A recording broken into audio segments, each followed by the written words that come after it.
देखिए, जो समाज हित की बात करेगा, देश हित की बात करेगा, वही राज करेगा। तो ठीक है, जो समाज हित की बात करेगा चलेगा। यूजीसी का मामला सुप्रीम कोर्ट ने हम लोग के अनुकूल ही, सुप्रीम कोर्ट को भी लगा कि ये ठीक नहीं है, तो सुप्रीम कोर्ट ने उसको ले लिया है। सुप्रीम कोर्ट उसका फैसला करेगा। मुझे ऐसा लगता है कि न्यायपालिका के माध्यम से इसका समाधान हो जाएगा। इस बार जो यूजीसी की तरफ से गड़बड़ हुई है, जातिगत भेदभाव रखते हुए एससी एसटी के अलावा उन्होंने पिछड़ा वर्ग भी ओबीसी कर दिया कि इनके ऊपर जो टिप्पणी करेगा तो उनके खिलाफ कार्रवाई की जाएगी, शिकायत इनकी तरफ से होगी और उनके विरुद्ध कार्रवाई की जाएगी। इसके कारण लोगों को आक्रोश हुआ। वही एससी एसटी का था ही चल रहा था, लेकिन अगर ओबीसी तो बाकी लोग क्यों जुड़े? किसी के खिलाफ कोई टिप्पणी करता है, छात्र बिरादरी बात नहीं करना चाहिए। एक क्लास में कई छात्र पढ़ते हैं, कई बिरादरी के होते हैं, मित्र एक दूसरे के होते हैं। यह नियम लगाकर आपस में एक तरह से नफरत निर्माण स्वाभाविक रूप से निर्माण हो जाएगा। इस हिसाब से कभी आपने इतना सब कुछ होने के बाद धर्मेंद्र प्रधान जो इस विभाग के मंत्री, उन लोगों से पूछा भाई क्या कर दिए? मेरी बात हुई धर्मेंद्र जी से, मेरी बात हुई। धर्मेंद्र जी ने कहा कल्ला जी अब हो गया, उसे देख रहे हैं, देखा न्यायपालिका जैसा कर। भारतीय जनता पार्टी के वरिष्ठ नेता, पूर्व केंद्रीय मंत्री और पूर्व राज्यपाल कलराज मिश्र जी हमारे साथ मौजूद हैं। सर, आज उत्तर प्रदेश की राजधानी लखनऊ में प्रबुद्ध सम्मेलन हुआ है, आप वहां पर मौजूद थे। मंच पूरी तरह से गुलदस्ता की तरह दिख रहा था। सभी दलों के प्रबुद्ध बड़े बड़े वरिष्ठ नेता वहां मौजूद थे। क्या कुछ तय हुआ, चूंकि सामने चुनाव भी है? मैं चुनाव की दृष्टि से इसको नहीं देखता हूं जी।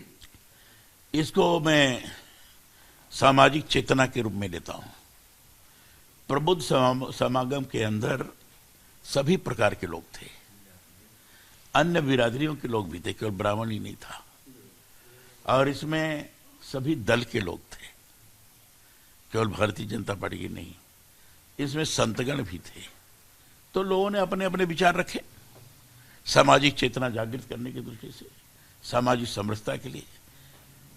और उसके अंतर्गत ये ठीक है कि तत्काल जो प्रसंग है यूजीसी का, यूजीसी के कारण, यूजीसी के नियम की घोषणा के कारण जरूर लोगों के अंदर आक्रोश था। वहां पे गया भी था सर कार्यक्रम में, मैंने देखा कि जो लोग निकल कर बाहर आए उनके अंदर यूजीसी को लेकर एक आक्रोश था। उन्होंने खुलकर इतना कह दिया कि आने वाले चुनाव में हमारे जो हित की बात करेगा, हमारे समाज की, हम उसके ही साथ रहेंगे और जो इसका विरोध करेगा हम उसको मजा भी चखा देंगे। सीधी बात कही है लोगों ने, झिझक नहीं देखी गई। देखिए, जो समाज हित की बात करेगा, देश हित की बात करेगा, वही राज करेगा। तो उन्होंने ठीक है, जो समाज हित की बात करेगा चलेगा। तो समाज हित के अंदर बहुत सारी चीजें आ जाती हैं, केवल एक बिंदु नहीं रहता है। और इक्के दुक्के लोग इस बार की भाषा बोलते हैं कि हमें चखा देंगे, वो एक के चखाने से नहीं कुछ होता है। हाँ, समाधान अगर निकल जाता है तो उसमें किसी प्रकार की बात ही नहीं खड़ी होती है। और अभी यूजीसी का मामला सुप्रीम कोर्ट ने हम लोग के अनुकूल ही, सुप्रीम कोर्ट को भी लगा कि ये ठीक नहीं है, तो सुप्रीम कोर्ट ने उसको ले लिया है। सुप्रीम कोर्ट उसका फैसला करेगा। मुझे ऐसा लगता है कि न्यायपालिका के माध्यम से इसका समाधान हो जाएगा। सर, यूजीसी को लेकर देखा गया बहुत तेजी से प्रतिक्रिया पूरे देश में हुई है, सोशल मीडिया में हुई। ऐसा इसमें क्या था सर जो पूरा समाज उद्वेलित हो गया था? समर समाज जो नहीं, इसमें केवल ये चीज हो गई जो 2012 का नियम था, उसमें एससी एसटी के बारे में था कि इनके ऊपर जातिगत भेदभाव रख करके इनके ऊपर अगर टिप्पणी की जाती है तो जो टिप्पणी करेगा उसके खिलाफ एससी एसटी का व्यक्ति होगा, शिकायत करेगा और शिकायत करने के बाद उसको दंडित भी किया जाएगा जिन्होंने टिप्पणी किया है। ये उसके अंदर था। और ये भी था कि जो झूठी शिकायत करेगा, झूठी शिकायत सही पाए जाने पर जो झूठी शिकायत करता होगा उसको दंडित किया जाएगा। तीसरा कमेटी थी, कमेटी अपना उसका फैसला करेगी। ये 2012 में था।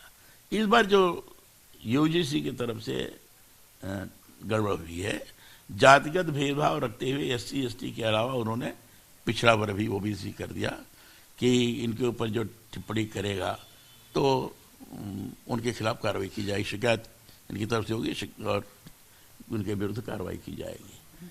इसके कारण लोगों को आक्रोश हुआ कि भाई SC/ST का था ही, चल रहा था, लेकिन अगर ओबीसी तो बाकी लोग क्यों जुड़े? किसी के खिलाफ कोई टिप्पणी करता है तो शिकायत करेगा और जो टिप्पणी करेगा उसके विरुद्ध कार्रवाई की जानी चाहिए, चाहे कोई किसी भी वर्ग बिरादरी का हो। इस पर लोगों को आक्रोश है जी। और जो नियम भी बनाया UGC ने, उसमें जो कमेटी बनेगी, जो शिकायत निवारण समिति है, उसमें 10 कमेटी होगी। जो इंस्टीट्यूशन का मालिक होगा वो अध्यक्ष होगा, फिर SC/ST, OBC, महिला और दिव्यांग उनके प्रतिनिधि मैंडेटरी होंगे। तो मिनिमम का कोरम होगा 4 का, 4 ऐसे हो जा रहे हैं। तो लोगों के अंदर आशंका पैदा हुई कि झूठी अगर शिकायत किसी ने कर दी तो ये 4 के मिनिमम कोरम में तो अदर देन जो OBC और ST होंगे उनके विरुद्ध कार्रवाई की जाएगी, ये संदेह हुआ।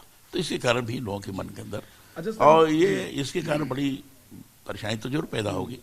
सही बात तो ये है कि छात्र में बिरादरीवाद नहीं करना चाहिए। एक क्लास में कई छात्र पढ़ते हैं, कई बिरादरी के लोग होते हैं, मित्र एक दूसरे के होते हैं। यह नियम लगाकर आपस में एक तरह से नफरत निर्माण स्वाभाविक रूप से निर्माण हो जाएगा, ऐसा लोगों को बच्चे सर जब पढ़ने जाते हैं तो जब दोस्ती करते हैं कभी सरनेम नहीं पूछते हैं, सीधा कोई विमल और सुनील के नाम से ही लोग जानते हैं। स्वयं पता भैया, मैं हमारे दोस्त ऐसे रहे। अब क्या होगा सर, अब तो पूछना पड़ेगा ना। ये तो दुर्भाग्यजनक है ना। हाँ। इसी का मैंने स्वयं पत्रकार वार्ता के माध्यम से इसका विरोध किया था और मुझे लगता है कि शासन भी इस संबंध में अनुकूल है। न्यायपालिका ने भी इसको खतरे के रूप में लिया है। न्यायपालिका ने फिर से ड्राफ्ट मांगा है शासन से और मुझे लगता है न्यायपालिका इसे हल निकाल देगी और शासन को इतराज नहीं होगा। आप तो सर बहुत वरिष्ठ हैं सर। एक बार युवा मोर्चा का राष्ट्रीय अधिवेशन शायद मथुरा या आगरा में था, मैं भी गया था। आपने पूरी कहानी बताई थी कि जब भाजपा का जन्म भी नहीं हुआ था तब आप उसके युवा मोर्चा का अध्यक्ष थे, राष्ट्रीय अध्यक्ष, और कार्यभार देखते थे। तो इस हिसाब से कभी आपने इतना सब कुछ होने के बाद धर्मेंद्र प्रधान जो इस विभाग के मंत्री, उन लोगों से पूछा भाई क्या कर दिए, क्या कर दिए सर? मेरी बात हुई जी, धर्मेंद्र से मेरी बात हुई। धर्मेंद्र जी ने कहा कल्ला जी अब हो गया, उसे देख रहे हैं, देखा न्यायपालिका जैसा करती है। उनको बोध है कि कुछ दिक्कतें हुई हैं। कई लोगों ये को। कैसे हुआ सर, गलती में हुआ या कैसे हुआ, कुछ थोड़ा सा, या किसी ने कुछ चालाकी कर दी? मुझे डिटेल नहीं पता है। दिग्विजय सिंह इसमें क्या हाथ था? बोल रहे थे कि OBC कर दिए दिग्विजय सिंह। मुझे डिटेल नहीं पता है। हाँ। अब मीटिंग के अंदर की बात हमें कैसा पता? वो कह रहे थे ST/ST की जगह OBC कर दिए कांग्रेस के लोग। किए होंगे, मैं नहीं जानता। मुझे जब पता नहीं तो उस संबंध में क्या बोले। जी अच्छा सर, इस मामले को लेकर चाहे राजनाथ जी हो, अमित शाह हो, प्रधानमंत्री जी हो, कभी इन लोगों से कुछ बातचीत? जरूर हुई है, लेकिन जरूरी थोड़ी नहीं कि आपको बताया जाए। नहीं, हमें ना बताइए, मतलब क्यों ऐसे मैं पूछ रहा हूँ क्योंकि आप तो वाकई में बहुत वरिष्ठ हैं और आप तो सबसे बात कर सकते हैं और करते भी हैं। मैं करता भी हूँ, किया भी हूँ। तो आपको लगता है कानून सर ये बैक हो सकता है किसान कानून की तरह? न्यायपालिका ही ठीक कर लेगी, न्यायपालिका ही करती है। न्यायपालिका ने तो आप लोगों को बहुत राहत दी है, लेकिन कानून हटेगा कि नहीं? हमें नहीं, न्यायपालिका ने संविधान सम्मत चीज करने के लिए शासन को कहा है, बस इतनी बात। आज सर मैंने देखा कि एक बहुत ही अलग मंच देखा सर, जहां पे देखा कांग्रेस के प्रदेश अध्यक्ष अजय राय, उनके प्रभारी अविनाश पांडे और समाजवादी पार्टी के राज्यसभा शायद अशोक वाजपेयी भी थे, और भाजपा से आप तो भाजपा की है। हाँ अब इधर चले आए हैं, और आप थे, उप मुख्यमंत्री जी थे, राज्यसभा डॉक्टर दिनेश शर्मा थे, कभी उच्च शिक्षा की देखरेख वो कर चुके हैं।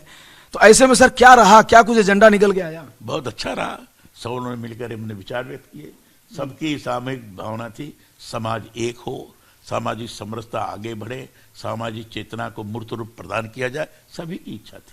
मैंने देखा डॉक्टर दिनेश शर्मा ने नाराजगी भी झेली वहां पर। डॉक्टर दिनेश शर्मा का भाषण बहुत अच्छा था, क्या लोगों को पसंद नहीं आया? समाज बहुत अच्छा भाषण था, योग्य था, क्योंकि UGC पर उन्होंने कुछ नहीं कहा, तो इस बार कुछ लोग थे, 4-5 लोग थे ज्यादा में, उन्होंने टिप्पणी कुछ कर दी, तो मुझे लगता है इससे डॉक्टर साहब को खराब लगा होगा, मैं चले आए।